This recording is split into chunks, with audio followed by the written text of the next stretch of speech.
मैं जन स्वराज पार्टी का प्रदेश युवा अध्यक्ष हूँ। आज ये जो सभा जन स्वराज पार्टी के ऑफिस में रखी गई है, इसका उद्देश्य है युवाओं तक एक अभियान के थ्रू पहुंचना।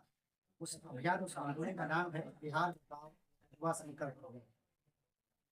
हम युवाओं को हर विधानसभा, हर बूथ तक एक सच्ची और अच्छी राजनीतिक परंपरा से जोड़ने के लिए एक ऐसी राजनीतिक परिपाटी जो मुद्दों पर आधारित हो, जो लोगों के लिए शिक्षा और रोजगार की बात करती है, पलायन को रोकने की बात करती है। और साथ में हम ऐसी राजनीति को नकारना भी चाहते हैं जो परिवारवाद, धर्म और किसी जाति विशेष के लिए काम करते हैं। यूथ किस प्रकार से आपके साथ जुड़ रहे हैं जन स्वराज पार्टी में? देखिए, बिहार में बदलाव की चाहत सबसे ज्यादा अगर किसी को है तो वो यहाँ के युवाओं को। यहाँ के युवा अपना पूरा का पूरा एक दशक बिहार की बदहाली की वजह से खराब कर रहे हैं। तो युवाओं को विकल्प की तलाश सबसे ज्यादा है और उस विकल्प की तलाश में जन स्वराज अपने आप को स्थापित करने में सफल हुआ। अच्छा, युवा की बात कर रहे हैं, जन स्वराज पार्टी का जो आने वाले चुनाव है, कितने युवा को टिकट मिलेगा? देखिए, युवा को किसी वर्ग या किसी जाति में बांटना उचित नहीं है। युवा में शक्ति है, युवा समाज के वर्गों में ऊंचा है। जब टिकट का घोषणा होगा तो आप उसमें देखेंगे कि उसमें अच्छी खासी संख्या युवा वर्ग के भी आपको मिलेगी। आपके पार्टी में जिससे आप महात्मा गांधी जी का फोटो का यूज करते हैं, लोगों में है, और आपके पार्टी में वो इंसान ज्वाइन किया है जो महात्मा गांधी को गाली देते हैं और गौडसे को पूछते हैं। महात्मा गांधी ने कहा था कि पाप से घृणा करो, पापियों से नहीं। अगर कोई व्यक्ति अपनी गलती मान लेता हो और वो बदल कर, सुधार कर एक नए रास्ते पर चलने की संकल्प हो तो उसको मौका दिया जाए। ये समाज की परिपाटी है, जन स्वराज नहीं कहता है। 243 सीट पर शांत किशोर चुनाव लड़ रहे हैं। क्या लग रहा है कि बिहार में कितना सीट से जीतेंगे और क्या लग रहा है बिहार में? बहुत ही प्रासंगिक सवाल किया आपने।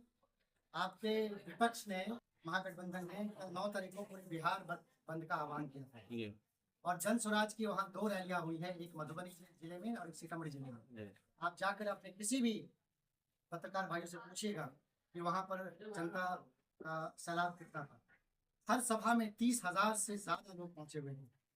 तो विपक्ष के इतने बड़े ऐलान के बावजूद एक जिले में 30 से 35,000 लोगों का पहुंचना इस बात का द्योतक है कि लोग अब रुकने वाले नहीं है। जन स्वराज को भरपूर समर्थन मिल रहा है।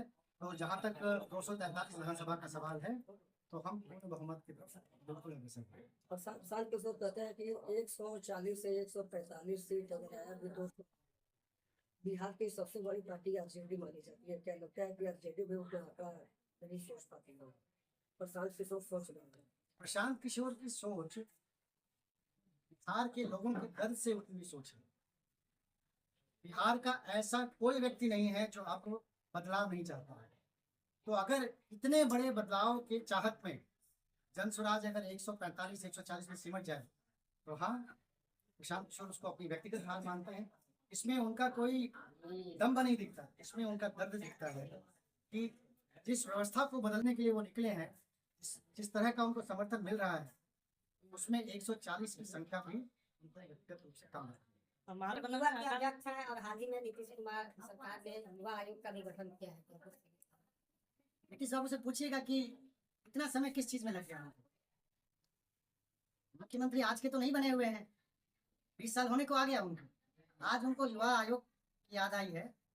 बिहार को अगर मजदूरों का फैक्ट्री कोई बनाया है तो नीतीश बाबू और उनकी सरकार ने बनाया है, उनके गठबंधन ने बनाया है।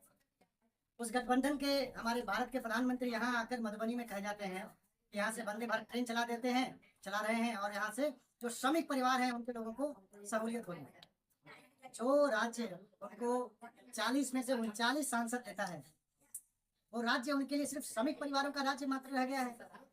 ये उनकी सोच है।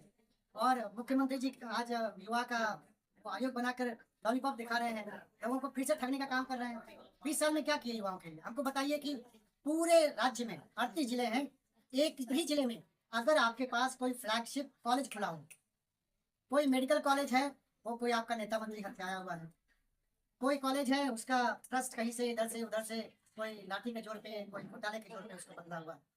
शिक्षा की व्यवस्था इतनी खराब हो गई है।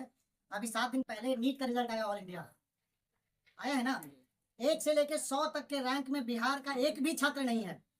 बिहार वो राज्य रहा है जो अपने बुद्धिमत्ता के लिए, अपने युवाओं के कैलिबर के लिए जाना जाता है।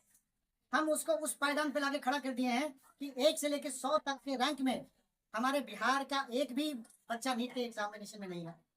और ये बताता है कि यहाँ पर जो कोचिंग माफिया है वो सिर्फ और सिर्फ माँ बाप का पैसा लूटने का काम कर रही है, गुणवत्ता वहां से भी नहीं मिल रहा है।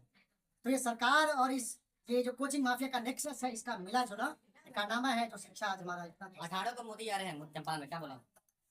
इससे पहले भी तो आए हैं, क्या बोल के गए हैं, तो हम क्या बोले? उनके पास बोलने के लिए कुछ नहीं है। उनके पास बोलने के लिए मखाना बोर्ड है, उनके पास बोलने के लिए कि हम यहाँ से श्रमिक लोगों के लिए ट्रेन बनवा देंगे। उनके लिए 5 साल पहले भी आके बोल के गए थे कि बताइए इतना अनुदान दें कि उतना अनुदान दें। 50,000 करोड़ रुपए का अनुदान का घोषणा करके गए।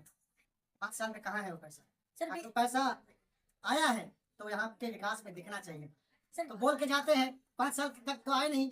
अब जब 2025 में चुनाव है तो चौथा 5वां उनका विजिट चल रहा है। चीनी मिल एक बहुत बड़ा मुद्दा है चंपारण के लिए, क्या आपकी सरकार बनी तो चीनी मिल के लिए कुछ सुधार करेंगे आप लोग? अरे आप ही के प्रधानमंत्री ने कहा था कि भाई इसी चीनी मिल के चीनी से अगली बार आके चाय पीऊंगा।